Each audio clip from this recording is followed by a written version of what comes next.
இதில் உள்ள இருக்கிற டேட்டாலாம் 500 பேர் வந்து ஒரு பரீட்சை எழுதுறாங்க. அதில் ஃபெயில் ஆனவங்களை பற்றி சொல்லுது. ஓகேவா? 30 பேர் வந்து இங்கிலீஷில் மட்டும் ஃபெயிலு.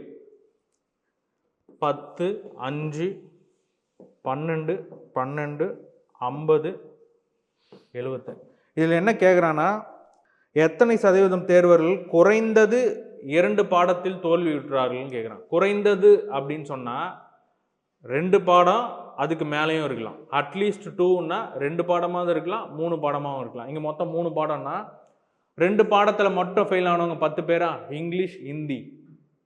அதே மாதிரி ஹிந்தி மேக்ஸில் 12 பேரா?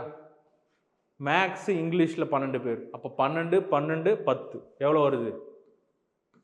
24 ப்ளஸ் 10 ப்ளஸ் இது 5 வந்து 3த்துலேயுமே ஃபெயில் ஆனவங்க 5. அப்போ மொத்தம் எத்தனை வருது? 39.